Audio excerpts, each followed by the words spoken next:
Welcome to Gray Overload, and I picked up the Thermalright Phantom Spirit 120 EVO, and this is to go into a computer that I had that was running a Corsair H100 IV2, and you could be asking, well, why'd you want to change out the liquid cooler for the fan? Now, this is going to somebody, so I wanted it to have as minimal issues as possible, and I have had issues in the past with the Corsair H100 IV2s dying on me eventually. So this has been in the system for quite a long time, and I was like, well, let's do an upgrade, and for $50, right, I'll try out the Thermalright Phantom. And so right off the bat, I decided let's do a little bit of testing on it, and this isn't going to be really scientific. There's going to be the same amount of fans in both right? This has two fans on it, and then there's two fans on the cooler. The cooler was mounted in front, and then there was two exhaust fans in that NZXT S340 case, which isn't an ideal case. It looks pretty cool, pretty compact, but it doesn't have a full mesh front or whatever. It has that panel in front that has two openings that air can come in and flow through. So it's not the greatest in the world for this. Now I was running Prime 95 trying to get my heat up to steady state. Ran it for about 30 minutes to an hour. Once it started leveling out and being completely steady state, let that run for a while to make sure it stays there. And the H100i V2 by Corsair gets up to 60 degrees.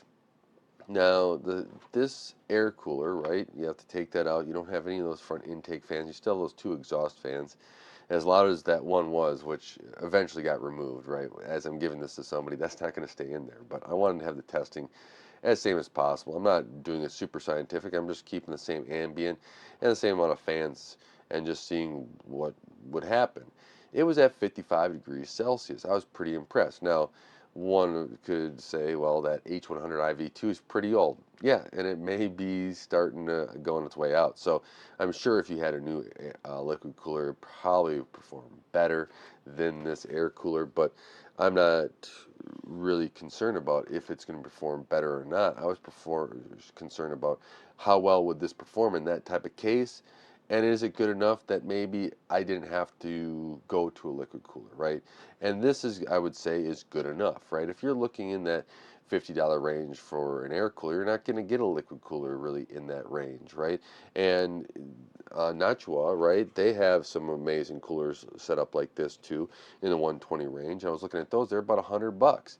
And my choice was, do I try and spend $100, or do I do the Thermalright side and use a Thermalright and see how that goes and save myself $50? And that's ultimately where I went to. Now, I didn't have another cooler to be able to test. I'd like to have a whole bench set up to be able to test these in, see where they stand, like on a whole case setup, and be able to have repeated actions, kind of like what Gamers Nexus does. I think he's done a really good job.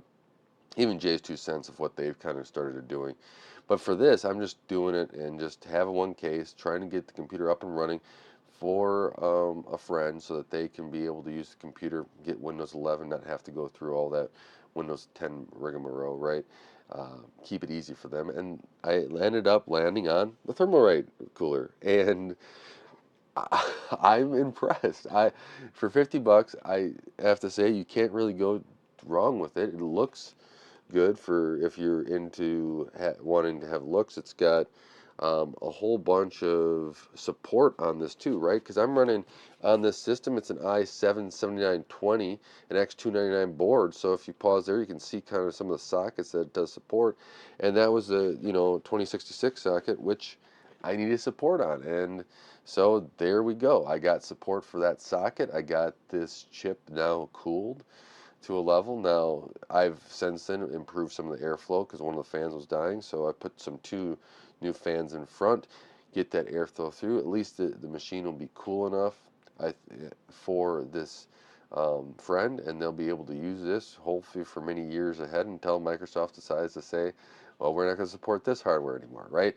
And so that was kind of my approach to this, is that what cooler out there, kind of maybe something I haven't used before, because I think if you've seen some of the other Nachuas and other coolers I've done, the only other cooler you haven't seen me talk about is the deep cool one I had, which they're in some, it was a good cooler, right? But deep cool in the United States is called something else now, if I recall. And it was the, what is it, the A620, I think, AK620 or something, or A620. Impressive cooler too. And that was like 50 bucks too. And so the Thermalright one, though, have to say, I've been impressed with. I've liked what they've done here, and it keeps it cool. It keeps it reasonable, especially with that HDT processor, which can suck up some heat, especially in Prime 95. And I've been impressed with it. So if you're looking for a cooler in that $50 range, you're not, don't want to go up to a liquid cooler, especially, or a more expensive air cooler, this is one I would really highly consider. I'd like to have some more coolers to be able to test against, but for 50 bucks, to keep your processor in a good range, hopefully, and if you have better airflow in your case than what this case has, you're probably even doing a little bit better there underneath load, and it can it can work for what you want and keep the price down of your whole system that seems to be going up in price more and more every single day.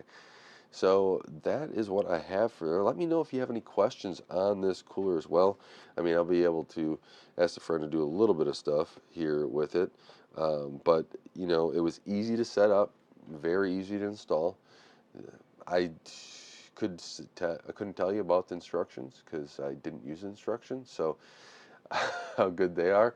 But for the most part, if you installed a cooler before, very simple. I should have probably looked at the instructions, but I was more concerned with just trying to get something up and running, tested, because yeah, I think you test them close together and know exactly what I was doing and have it all easy and set up. I was like, oh, let's just get this up and running. We don't need the instructions, right? I know how to install an air cooler.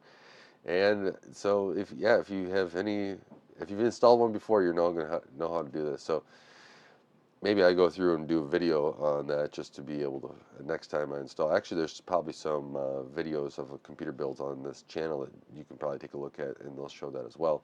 But you do something like that. Overall, it was easy install, and you get up and running, and it does pretty well overall. I've been impressed. So let me know what your thoughts are on this. If you've tried the Thermalright cooler and if you've had success as well, leave that in comments below. Thank you so much for supporting Gravel and helping this channel grow. I really do appreciate it. Don't forget to like, share, subscribe, and hit that bell icon watching on one of my videos. That really does help out the channel. Until next time, God bless.